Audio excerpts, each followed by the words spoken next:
शेतकरी बंधूंनो नमस्कार. एकूणच आपल्या प्लॉटवरती किंवा आपल्या शेतामध्ये जे वेगवेगळे सेंद्रिय घटक पडत असतात.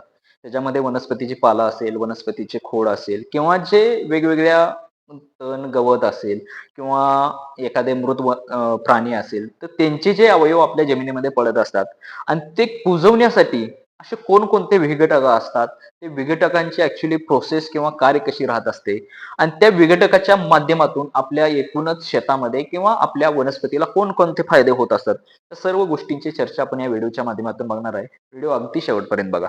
तसं बघायला गेलं विघटक म्हणजे काय असतं, तर विघटक हे असताना मुळातच एक जीव म्हणू शकतो आपण त्याला. हा जीव शक्यतो जे आपल्या प्लॉटवरती ज्या मृत वनस्पती म्हणजेच पालापाचोळा असेल किंवा झाडाचा काडी कचरा असेल, त्याचबरोबर जे प्राणी वगैरे मरून पडलेले असतात ते आणि त्याचबरोबर त्यांचं सेंद्रिय पदार्थाचं विघटन करून एकूणच आपल्या जमिनीमध्ये असणारे जे पालापाचोळा, मृत प्राणी असेल किंवा जे सेंद्रिय पदार्थ असेल त्यांचं विघटन करून म्हणजेच ते कुजवून एक चांगल्या पोषक द्रव्यामध्ये म्हणजेच जेव्हा आपण त्या प्लॉटमध्ये एखादी वनस्पती किंवा एखाद्या पिकाचं उत्पादन घेत असतो, तेव्हा त्या पिकांना पोषक अन्नद्रव्य उपलब्ध करून देण्याचं काम किंवा ते पोषक अन्नद्रव्य जमिनीमध्ये स्थिर करण्याचं काम ह्या विघटकाच्या माध्यमातून होत असतं आणि हे एक नैसर्गिक चक्र आहे. हे नैसर्गिक चक्र कायमस्वरूपी कालांतर चालू राहत असतं आणि ह्या विघटकाच्या माध्यमातून एकूणच आपल्या जमिनीमधलं असणारं सेंद्रिय पदार्थांचं विघटन, त्याचबरोबर जमिनीमध्ये असणारं सेंद्रिय कर्बाचं प्रमाण वाढवणं, ह्या सर्व गोष्टी तंतोतंत या विघटकाच्या माध्यमातून चालू असतं आणि मुळातच ह्या विघटकाला आपण निसर्गाची एक क्षुपिक कार्यशक्ती म्हणत असतो. गेल्या कित्येक वर्षापासून पिढ्यानपिढ्या आपण जास्त प्रमाणात रासायनिक खतं असतील, कीटकनाशक असतील, बुरशीनाशक असतील, यांचा जास्त प्रमाणात वापर करत गेल्यामुळे एकूणच आपल्या ज्या जमिनी असतील त्या आज आपण नापीक बघत आहे आणि ह्या नापीक जमिनी सुपीक करण्याचं काम किंवा जमिनीमध्ये जीव देण्याचं काम किंवा जमिनीमधलं सेंद्रिय पदार्थांचं प्रमाण वाढवण्याचं काम हे विघटकांच्या माध्यमातून होत असतं आणि सगळ्यात महत्वाचं कुजवण्याचं किंवा डिकम्पोजर म्हणून हे विघटक काम त्या ठिकाणी करत असतात. तसं बघायला गेलं आपल्या प्लॉटमध्ये जेव्हा पाणी गळत असतात, फांद्या कुजतात किंवा पिकांचे जे अवशेष असतात किंवा जेव्हा प्राणी मरतात, ते पूर्णपणे आपल्या प्लॉटवरती किंवा जमिनीमध्ये असतात आणि त्यांना निसर्गाने दिलेली एक दैवी शक्ती म्हणा, की हे विघटक काय करत असतात, हे जे पडलेले जे पालापाचोळा, मृत प्राणी असतील, तर त्यांना कुजवण्याचं काम आणि जमिनीमध्ये एक पोषक अन्नद्रव्यांचा साठा तयार करण्याचं काम आपल्याला या विघटकाच्या माध्यमातून होत असतं. आता एकूणच ह्या विघटकाचं चक्र कसं असतं, साधारण जे आपली निरोगी मृदा असते, सक्रिय विघटक असतील आणि त्यांच्या माध्यमातून जे पोषक द्रव्याचं चक्र आहे ते आपल्या जमिनीमध्ये चांगल्या पद्धतीने चालत असतं आणि त्याच्यामुळे जे आपण पिकाचं उत्पादन, ज्या फळझाडांचं उत्पादन घेणार आहे, ते सशक्त आणि चांगली इम्युनिटी स्ट्रॉंग वनस्पतीचे प्लॉट आपण त्या ठिकाणी मेंटेन करू शकतो आणि एकूणच आपल्याला भविष्यामध्ये उत्पादन देखील त्या ठिकाणी चांगलं येतं. आता मुख्य जमिनीमध्ये असणारे असे कोणकोणते विघटक आहेत किंवा जीव आहेत, की त्याच्या माध्यमातून जे जमिनीमध्ये पडणारे जे पालापाचोळा, सेंद्रिय पदार्थांचे विघटन असेल, मृत प्राण्यांचे विघटन असेल, ते कुणाच्या माध्यमातून होत असतं? तर त्याच्यामध्ये हे जे महत्वाचे 4 विघटक आहेत, त्याच्यामधलं पहिले आहे ते बुरशी. बुरशीमुळे काय करत असते मोस्टली आपल्या प्लॉटवरती जेव्हा लाकूड असतं, सेल्युलोज असतं किंवा लिग्निन सारखे जे कठीण पदार्थ असतात, त्यांना एन्झाईमच्या मदतीने ते बुरशी एन्झाईम सिक्रेट करत असते आणि त्या एन्झाईमच्या मदतीने त्यांना विघटन करण्यासाठी किंवा कुजवण्यासाठी ही बुरशी आपल्याला त्या ठिकाणी मदत करत असते. त्याचबरोबर दुसरं आहे ते जीवाणू. हे जीवाणू कसं करत असतं सेंद्रिय पदार्थांचे विघटन करून शक्यतो जे अन्नद्रव्ये नायट्रोजन, फॉस्फरस किंवा जे इतर वेगवेगळे अन्नद्रव्ये, पोषक द्रव्ये आहेत, त्याच्यामध्ये रूपांतर किंवा उपलब्ध करून देण्याचं काम आपल्याला दुसरा विघटक जो आहे तो जीवाणूच्या माध्यमातून होत असतो. त्याचबरोबर तिसरा जो शेतकऱ्यांचा मित्र आपण त्या ठिकाणी समजला जातो, जो की गांडूळ. गांडूळ हा मुळातच असताना जमिनीमध्ये राहत असतो किंवा स्वतःचं वास्तव्य करत असतो आणि हा काय करत असतो सेंद्रिय पदार्थात चांगल्या पद्धतीने माती मिसळून त्याचबरोबर बोगदे तयार करून एकूणच आपल्या जमिनीची पोत असेल, जमिनीची रचना असेल, जमिनीचा भौतिक गुणधर्म असेल, त्या गांडुळाच्या मदतीने होत असतो. त्या ठिकाणी चौथा जो आहे तो मृतभक्षी जीव. हा जेव्हा आपल्या जमिनीमध्ये एखादा मृत प्राणी पडलेला असतो, त्या मृत प्राण्याला विघटन करण्याचं किंवा कुजवण्याचं काम किंवा मोठे जे सेंद्रिय पदार्थ असतात, त्यांना लहान तुकड्यामध्ये विघटन करण्याचं काम आहे ते मृतभक्षी जीव त्यांच्या माध्यमातून होत असतं. तर हे एकूणच महत्वाचे 4 प्रमुख विघटक आहेत. आता एकूणच ही विघटनाची जी प्रक्रिया आहे किंवा ही कुजण्याची जी प्रक्रिया आहे, ते आपल्या जमिनीमध्ये कशी आणि कोणत्या पद्धतीने होत असते.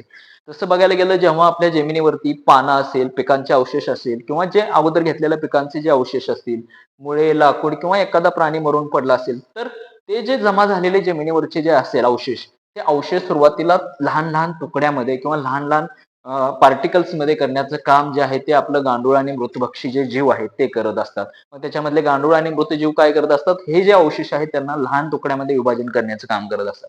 त्यानंतर तिसरे आहे ते एन्झाईमद्वारे विघटन, म्हणजेच जे आपली तिसरा विघटक आहे बुरशी आणि जीवाणू त्यांच्या माध्यमातून जी संजीवक किंवा जी एन्झाईम त्यांच्या ह्याच्या बॉडीतून सिक्रेट होत असतात, ते एन्झाईम काय करत असतात, हे जे जटिल झालेले पदार्थ आहेत लहान लहान तुकड्यामध्ये विघटन झालेले, त्यांना साध्या संयुगामध्ये रूपांतर करण्याचं काम हे आपल्याला बुरशी आणि जीवाणूच्या माध्यमातून होत असतं.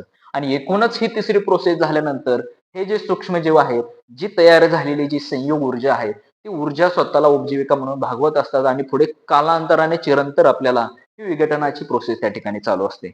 मग एकूणच ही प्रोसेस कंप्लीट झाल्यानंतर जे महत्वाचे पोषक अन्नद्रव्य आहेत, ते जमिनीमध्ये आपल्याला तयार झालेले दिसून येतात. म्हणजेच मातीमधलं नायट्रोजन असेल, फॉस्फरस असेल, गंधक असेल, पोटॅशियम असेल किंवा इतर दुय्यम अन्नद्रव्य असतील, सूक्ष्म अन्नद्रव्य असेल, ते एकूणच आपल्या जमिनीमध्ये चांगल्या पद्धतीने तयार झालेले दिसून येतात. ही एकूण प्रोसेस चांगल्या पद्धतीने त्या ठिकाणी झाल्यानंतर. आणि त्याचबरोबर काही आपल्याला प्रमाणात जमिनीमधला कार्बन आहे तो CO2 फॉर्म मध्ये वातावरणामध्ये जात असतो आणि राहिलेला जो कार्बन आहे तो जमिनीमध्ये स्थिर होत असतो आणि एकूणच आपल्या जमिनीमधला सेंद्रिय कर्ब वाढून आपण जे भविष्यामध्ये उत्पादन घेणार आहे त्याच्यामध्ये सुद्धा आपल्याला चांगल्या पद्धतीने वाढ दिलेली दिसून येते.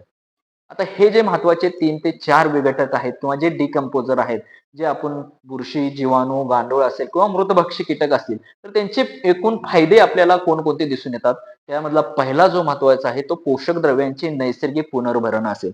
जे आपण जमिनीमधले जे अन्नद्रव्य असतील 16 ते 17 अन्नद्रव्ये, त्यांचे नैसर्गिकरित्या जमिनीमध्ये पुनर्भरण करण्याचं काम या विघटकांच्या माध्यमातून होत असतं. त्याचबरोबर सेंद्रिय कर्ब वाढवणे, जमिनीमधला सेंद्रिय कर्ब जास्त प्रमाणात असेल तर भविष्यामध्ये उत्पादन देखील आपल्याला चांगल्या पद्धतीने आणि जास्त आपल्याला झालेलं दिसून येतं.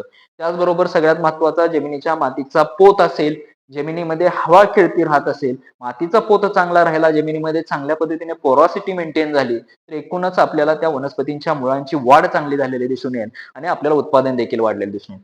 पाणी धरून ठेवण्याची क्षमता किंवा वॉटर होल्डिंग कॅपॅसिटी वाढण्यास देखील आपल्याला मदत होणार आहे. जे जमिनीमध्ये गरजेचे उपयुक्त असणारे जे सूक्ष्मजीव आहेत, त्या सूक्ष्मजीवांची संख्या वाढणार आहे, संख्याबरोबर त्यांची हालचाल वाढणार आहे आणि आपल्याला पिकामध्ये त्याच्यामध्ये चांगल्या पद्धतीने उत्पादन झालेलं दिसून येणार आहे. त्याचबरोबर मुळांची वाढ मजबूत करणे असेल, जमिनीचा पोत आणि हवा खेळती राहिल्यामुळे मुळांची ग्रोथ चांगली होणार आहे आणि मुळांची वाढ मजबूत त्या ठिकाणी होणार आहे. आणि जे मोस्टली आपल्या भागातील जे शेतकरी असतील, जास्त प्रमाणात आपण रासायनिक खतावरती अवलंबून असतो. त्या रासायनिक खतावरती अवलंबन आपल्याला त्या ठिकाणी कमी दिसून येणार आहे आणि एकूणच आपल्याला त्याबरोबर पिकांची उत्पादकता आणि जे पीक आपण उत्पादित करणार आहे त्याची टिकाऊपणा सुद्धा त्या ठिकाणी आपल्याला चांगला दिसून येणार आहे. मग आता शेतकरी बांधवांनी विघटकांना कशी मदत करायची? आपल्या शेतामध्ये, आपल्या रानामध्ये जे डिकम्पोजर किंवा विघटक असतात, एकूणच त्यांना प्रोत्साहन देण्यासाठी किंवा त्यांना कशी मदत शेतकरी बांधव आपण करू शकतो? तर बघायला गेलं कंपोस्ट आणि शक्यतो चांगलं कुजलेलं शेणखत त्या ठिकाणी द्यायचं आहे. जेणेकरून त्यांना ती प्रोसेस किंवा डिकम्पोझिशनची प्रोसेस त्या ठिकाणी मदत होणार आहे. शक्यतो पूर्वीचं जे आपण पीक घेतलेलं असेल, ऊस असेल किंवा इतर कुठलेही पीक असेल, त्यांचा पालापाचोळा, काडी कचरा ते अजिबात जाळू नये. त्याचबरोबर आवश्यक कीटकनाशके व बुरशीनाशकांचा वापर करावा. जास्त प्रमाणात हार्ड कीटकनाशक, बुरशीनाशकांचा वापर केला तर एकूणच त्यांना आपल्याला इलाज किंवा इजा झालेली आपल्याला त्या ठिकाणी दिसून येते. त्याचबरोबर शक्यतो अति नांगरणी टाळावी. जास्त प्रमाणात टेम्परेचरच्या सान्निध्यामध्ये जर आपल्या रानातली माती आली आणि त्याच्याबरोबर ते आपले विघटक सुद्धा येत असतात आणि त्यांना त्याच्या माध्यमातून हानी पोहोचू शकते. जमिनीमध्ये जेवढा आपल्याला ओलावा चांगल्या पद्धतीने ठेवता येईल तेवढा ओलावा ठेवायचा का तर त्याच्यामध्ये त्यांची ग्रोथ चांगल्या फास्ट आपल्याला झालेली दिसून येते. आच्छादन पिके असतील किंवा पिकामध्ये फेरपालट आहे, तो शक्यतो त्याच्यामध्ये आपल्याला अवलंबणं गरजेचं आहे. त्याच्यामुळं एकूणच आपल्याला जेव्हा विघटक मदत करत असतात, त्याच्यामुळे आपल्याला जे जमिनीमध्ये असणारे सूक्ष्मजीव असेल किंवा ज्याला आपण अदृश्य शक्ती म्हणत असेल, ती त्या ठिकाणी आपल्याला ऍक्टिव्ह झालेली दिसून येते. आणि हे एकूणच आपल्याला कोणकोणते विघटक आहे, त्याचे फायदे कोणकोणते दिसून येतात, शेतकरी बांधवांनी त्या ठिकाणी कोणती काळजी घेतली पाहिजे, ह्या सर्व गोष्टींची चर्चा आपण या व्हिडिओच्या माध्यमातून बघितली. तर सर्व शेतकरी बांधवांना हा व्हिडिओ कसा वाटला कमेंटच्या माध्यमातून जरूर सांगा. ज्याही शेतकरी बांधवांनी अजूनही आपल्या YouTube, Insta आणि Facebookला फॉलो केलं नसेल तर त्या शेतकरी बांधवांनी जरूर करावे. धन्यवाद.